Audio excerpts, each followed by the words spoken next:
perkenalkan, kami tim promosi kesehatan dari UPTD Puskesmas Mojo. Yang pertama, perkenalkan, nama saya Miftah. Saya Januar.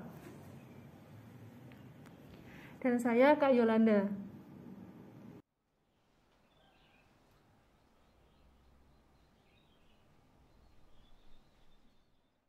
Assalamualaikum warahmatullahi wabarakatuh. Selamat pagi, salam sehat untuk kita semua. Perkenalkan, kami dari UPTD Puskesmas Mojo bersama kami tim promosi kesehatan. Di sini kami akan memberikan sedikit pengetahuan kepada adik-adik tentang pentingnya menjaga kesehatan, terutama pentingnya menjaga kesehatan di masa pandemi ini. Nah, apa saja? Nah, sebelum menginjak materi terlalu jauh, sebelumnya adik-adik sudah tahu belum definisi sehat itu apa? Ada yang sudah tahu belum? Nah, definisi secara sehat itu adalah keadaan sehat baik secara fisik, mental, spiritual maupun sosial yang membuat kita bisa melakukan berbagai macam kegiatan secara produktif. Jadi, sehat itu tidak hanya fisik yang sehat ya, tapi juga keadaan mental kita, keadaan spiritual kita, dan juga keadaan sosial kita. Ya, jadi sehat itu meliputi 4 macam tadi, yaitu sehat itu harus secara fisik, secara mental, secara spiritual, dan secara sosial. Nah, kemudian tentang kebersihan. Adik-adik semua sudah tahu belum kebersihan itu apa? Nah, kalau belum tahu, di sini akan kakak jelaskan ya. Nah, kebersihan itu apa sih? Kebersihan merupakan upaya yang dilakukan oleh individu untuk menjaga kebersihan pribadinya agar terhindar dari penyakit.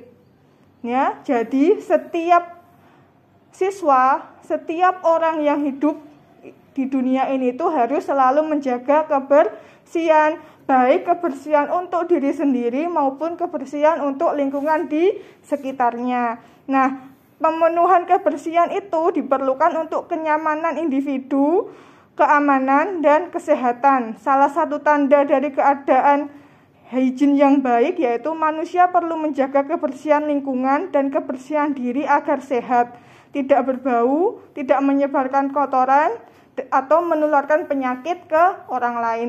Jadi menjaga kesehatan itu sangat penting supaya kita tidak tertular penyakit maupun menularkan penyakit kepada orang lain. Nah,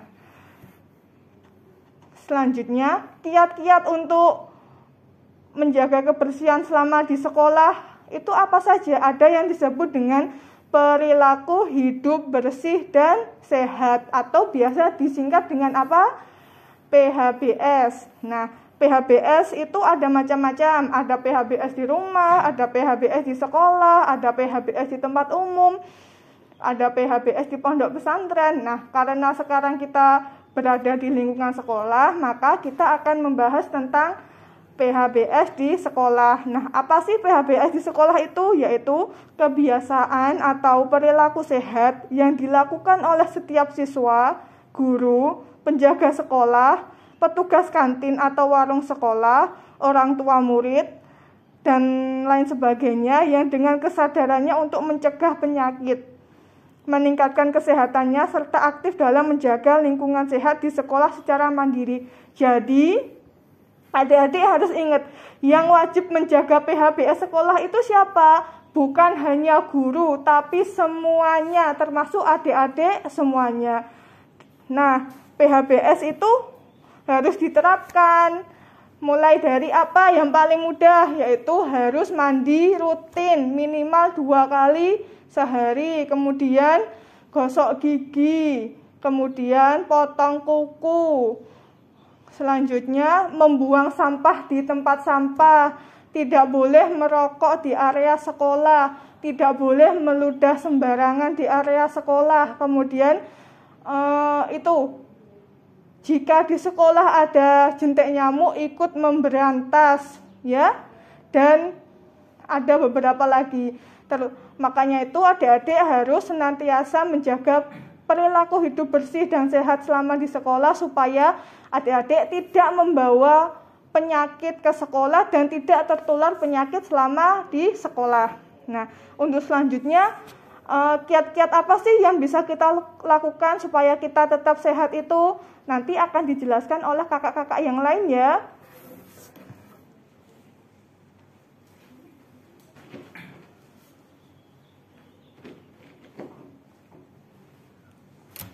Baiklah, sekarang akan kita lanjutkan lagi dengan beberapa kiat-kiat seperti yang sudah dijelaskan oleh kakak yang sebelumnya. Jadi pertama yang perlu kita ketahui adalah tentang bagaimana kita makan makanan yang gizi seimbang dan tidak jajan sembarangan. Seperti yang kita tahu, adik-adik semua kan dari peralihan dari masa SD ke masa SMP, di mana itu kan suatu masa pertumbuhan. Di masa pertumbuhan ini sangat penting bagi adik-adik semua untuk makan makanan yang bergizi seimbang dan enggak jajan sembarangan. Jadi di sini mungkin adik-adik sudah pernah dengar tentang 4 sehat 5 sempurna, tapi itu sekarang sudah dirubah menjadi makanan yang bergizi seimbang. Yang di sini nanti bila digambarkan bisa adik-adik lihat misalnya ada 1 bulatan piring. Nah, 1 bulatan piring itu nanti akan dibagi ke dalam 2 bagian yang besar. Jadi separuh piring dan separuh piring. Di separuh piring yang pertama itu khusus untuk buah dan juga sayur. Jadi setengah piring itu nanti isinya buah dan sayur, di mana untuk sayurnya itu 2/3 dari setengah yang tadi dan buahnya yaitu 1/3. Kemudian setengahnya lagi buat diisi apa? Nah, di sini baru kita isi dengan lauk pauk juga makanan pokok. Makanan pokok bisa misalnya nasi. Kalau yang nggak makan nasi bisa sagu atau singkong atau kentang. Jadi di sini dari yang separuh tadi dikasih 1/3 untuk dialokasikan untuk lauk pauk, bisa tahu, tempe, ikan, ayam. Kemudian untuk yang 2/3 buat untuk sumber energi tadi, yaitu seperti nasi dan nasi jagung atau ketela. Nah, tadi juga sudah kakak sebutkan bahwa kita kalau bisa memilih makanan yang sehat.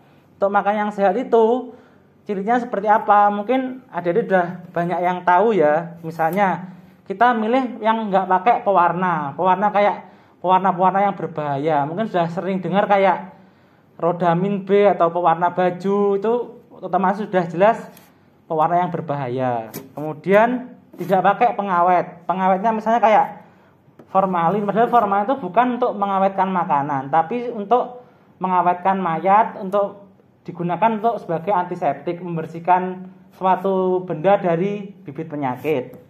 Kemudian juga ada misalnya borak seperti pengenyal atau bisa untuk mengawetkan. Padahal itu borak sebenarnya dipakai untuk pengenyal kan kalau orang-orang, padahal borak itu aslinya dipakai untuk pengawet bukan bahan makanan, dan juga untuk bahan lem kayu, serta untuk penyedap rasa. Kalau penyedap rasa ini sangat berbahaya. Kenapa? Karena dia bisa mempengaruhi pertumbuhan yang lambat, serta juga membuat daya tahan tubuh kita lemah karena kebanyakan penyedap rasa itu tadi.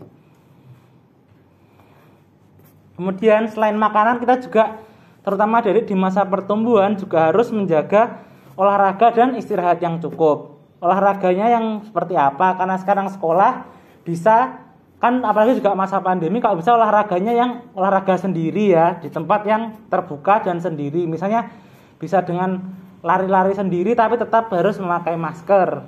Kemudian juga bisa dengan misalnya olahraga push up atau olahraga ringan lain yang bisa dilakukan sendiri. Dan olahraga ini minimal bisa dilakukan paling enggak dalam 1 hari itu paling enggak 30 menit.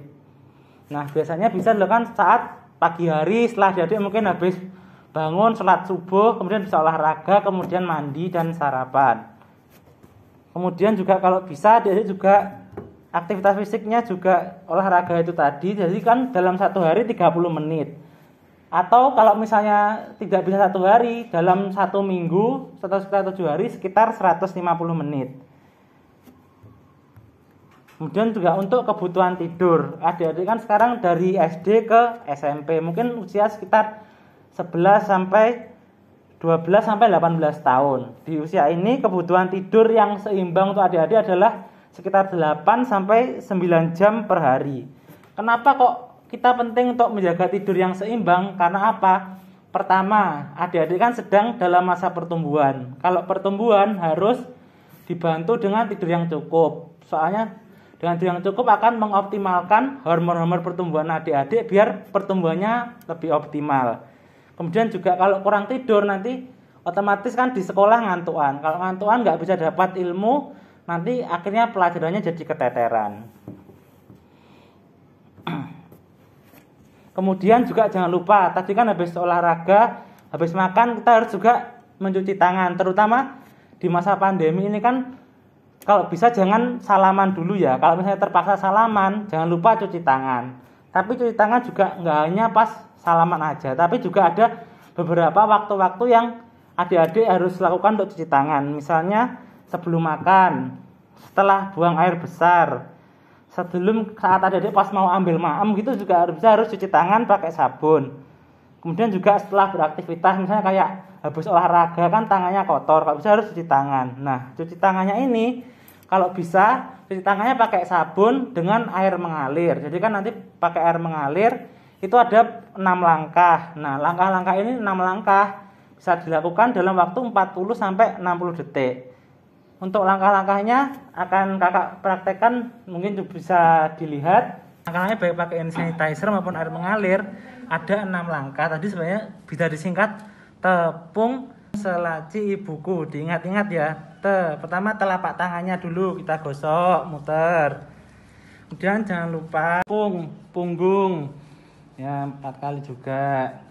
Kemudian sela jari 4 kali dikunci ya. Kemudian kan udah tepung selati, tinggal ibuku. Ibu jari 4 kali diputernya, digosokkan ke sini. Dan jangan lupa kukunya diputer sini 4 kali juga. Nah, gitu. Kalau pakai hand sanitizer 20 sampai 30 detik. Kita udah cuci tangan. Kalau sudah menjaga diri kita bersih, jangan lupa kita tinggal di lingkungan. Kita juga agar kita tetap sehat dan kuat dan terhindar dari bibit penyakit, jangan lupa kita harus menjaga kebersihan lingkungan. Bagaimana cara kita menjaga kebersihan lingkungan? Pertama, membuang sampah pada tempatnya. Kemudian untuk misalnya kan adik-adik sekarang misalnya sekolah atau pergi kemanapun pakai masker. Kalau bisa tempat sampah untuk masker itu sendiri, jangan digabung dengan tempat sampah untuk misalnya kertas, bungkus-bungkus makanan atau plastik. Kemudian jangan lupa untuk menguras bak mandi. Seperti yang kita tahu, bak mandi kalau nggak dikuras kan akan jadi tempat bersarangnya bibit-bibitnya nyamuk, jentik-jentik. Kalau nggak dikuras nanti apalagi di rumah atau tinggal di pondok, kalau misalnya airnya banyak jentik-jentik, nanti kalau satu sakit demam berdarah, gigit nularin yang lain kan juga kasihan, jadi sakit semua. Kemudian juga menggunakan jamban yang sehat. Nah, jamban di sini kalau bisa adalah jamban yang jadi satu sama kamar mandi. Jadi yang bisa disiram dengan air. Kalau bisa disiram dengan air, jangan lupa disiram sampai bersih biar enggak menimbulkan bau dan juga enggak mengundang lalat. Karena lalat nanti kalau hinggap di kotoran yang enggak bersih, nanti juga akan hinggap ke makanan kan juga bisa bikin sakit perut. Dan juga jangan lupa rajin ganti spray sarung bantal dan sarung guling. Nah, di sini kalau bisa kan gantinya itu sekitar paling enggak 1 minggu sekali. Karena apa? Kadang kan adik-adik tidur kecapean ya habis belajar kan ngiler. Kalau ngiler nanti kan lama-lama itunya bau toh sarung bantalnya. Terus juga kalau bau kan juga nanti ganggu kualitas tidurnya adik-adik. Nanti kalau tidurnya enggak nyenyak, belajarnya terganggu, prestasinya kan bakal turun juga. Dan jangan lupa kalau habis pakai baju, kalau bisa sekali pakai ya adik-adik. Misalnya habis dipakai ya langsung disimpan di tempat wadah baju kotor kemudian dicuci. Kalau misalnya bajunya habis dipakai digantung lagi, nanti kan ada bau tubuh nyamuk, itu suka sama bau tubuhnya orang. Nah, itu bakal ngundang nyamuk. Pertama kalau nyamuk yang gigit kan kalau ada yang sakit bakal sakit juga. Tapi kalau misalnya nggak sakit, kalau nggak ada yang sakit gigit kan juga ganggu tidur, otomatis tadi lagi-lagi jam tidurnya kurang, prestasinya bisa menurun. Nah, juga jangan lupa alat makan sama, nah ini penting ya, kalau misalnya tinggal di pondok Kalau bisa kayak sendok, piring, handuk, sikat gigi, sabun itu kalau bisa jangan dipakai bareng-bareng. Karena apa? Misalnya kalau pakai bareng-bareng nanti satunya gatel, nanti bisa ketularan gatel semua. Nggak enak kan lek rasane gatel garuk-garuk terus nanti nggak bisa tidur, nggak bisa belajar. Yang bener kayak sendok, piring itu disendirikan. Terus jangan lupa habis makan itu sendok sama piringnya dicuci, terus kayak handuknya tuh dijemur di tempat yang kena panas lah. Kalau jemur dikasih jarak sama handuk-handuk sama baju yang lain, jangan asal ditumpuk ya sama aja nanti lembab aja dijamur, nanti setubuhnya sampean bisa gatelen kayak panunan juga. Nah, terus untuk saya ya jangan merokok. Nah, ini kalau di sini kan insya Allah kalau anak-anak SMP kan lagi masa kepo-keponya ya, kalau pengen nyoba apa lah Pak bisa jangan merokok. Kenapa kita jangan merokok? Pertama, ngerokok itu nanti bakal bikin ketagihan. Kalau ketagihan kan juga masih itu toh minta sangu ke orang tua. Mending uangnya dibuat beli makanan kan bisa kenyang. Kemudian juga nanti kan ganggu kalau ngerokok terus kan waktu belajar jadi tersita. Terus paru-parunya kan kalau kena asap rokok kan banyak bibit penyakit, banyak calon-calon kayak bahan yang bisa membuat kanker toh. Nah, itu nanti bakal paru-parunya sampai nanti pas usia 20 tahun, 30 tahun mulai batuk-batuk, nanti malah bisa sakit kanker paru-paru juga. Soalnya juga mengganggu sistem imun. Asap rokok menurunkan sistem kekebalan tubuh atau sistem imun itu tadi. Nah, tadi kan sudah bilang kalau ngerokok bakal bikin kecanduan. Lek kecanduan susah berhentinya, malah sampai harus ada program berhenti merokok itu lama, butuh waktunya lama.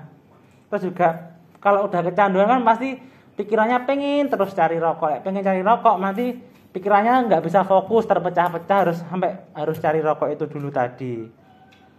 Sama juga gampang jerawatan loh kalau pakai rokok, kan asapnya kan beledek kotor atau banyak bibit penyakitnya, banyak bahan-bahan berbahaya itu kan kadang ngerokok mesti disebul kena wajahnya gampang jerawatan. Jerawatan sama malah ketok kusam terus ketok luwih tuwek timbang usiane sampean.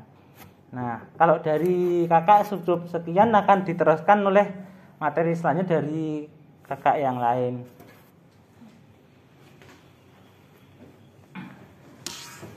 Baik, saya akan selanjutkan untuk selanjutnya, yaitu minum air mineral 8 gelas per hari. Nah, adik-adik semua jangan lupa nggih, semua harus dibiasakan minum air putih setiap hari, setiap waktu 8 gelas per hari. Gunanya untuk apa sih sebenarnya kita minum air putih itu? Nah, yang pertama untuk menyehatkan pencernaan tubuh kita supaya kita lancar nanti BAB-nya seperti itu. Terus yang kedua, kita tekanan darah kita supaya terus stabil, normal ya, tidak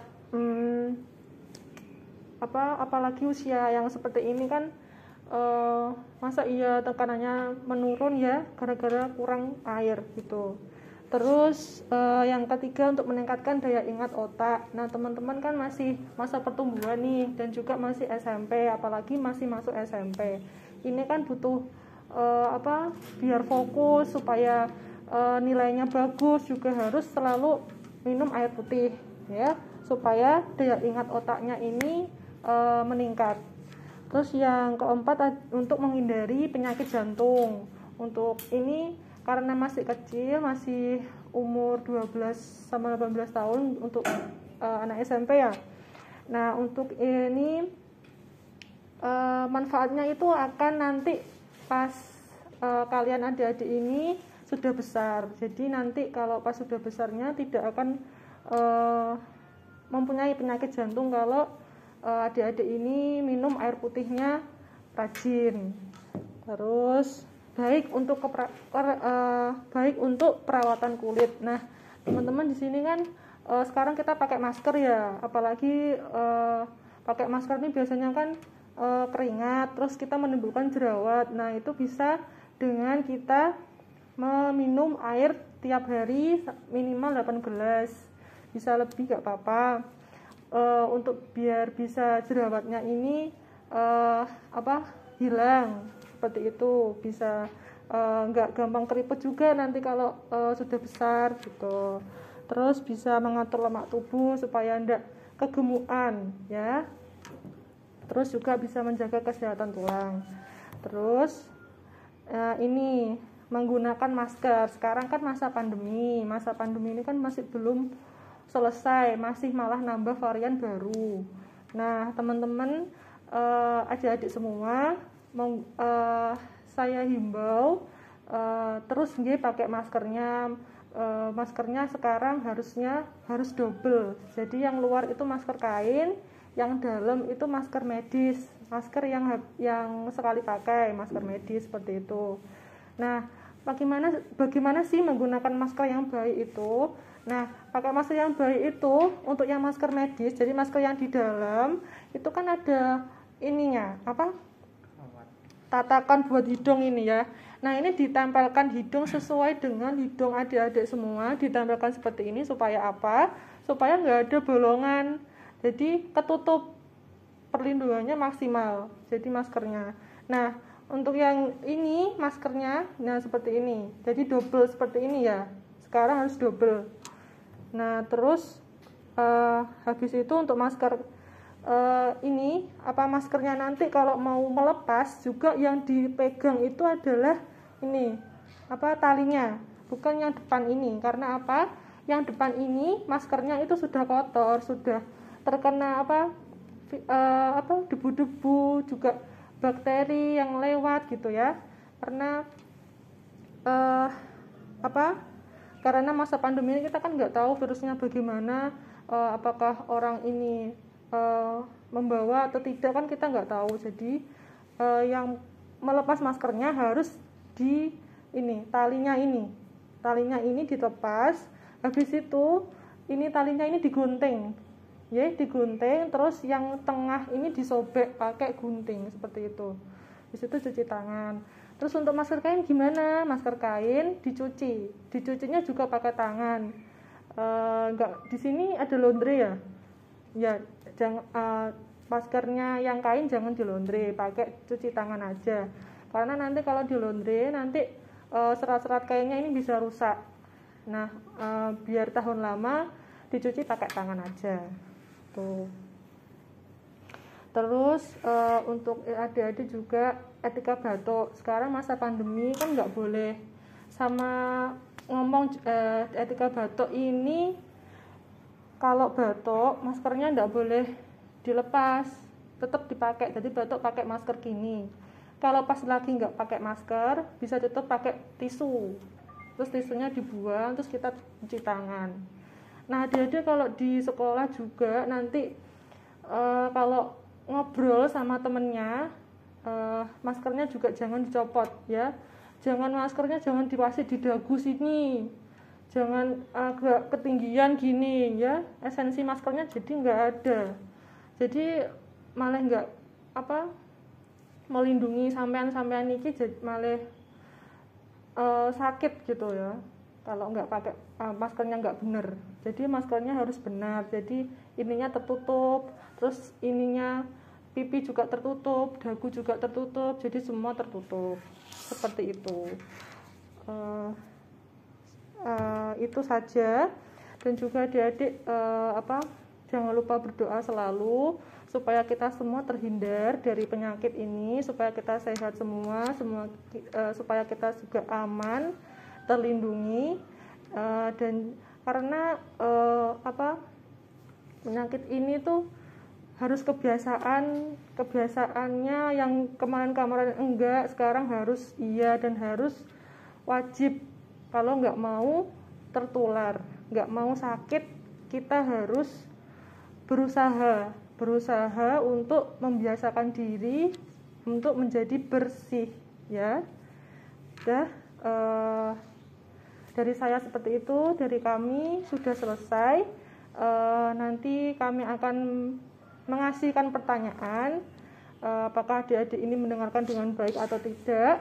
Nah, akhir kata, jika ada salah kata atau kata-kata yang kurang mengenakan, mohon maaf. Wassalamualaikum warahmatullahi wabarakatuh.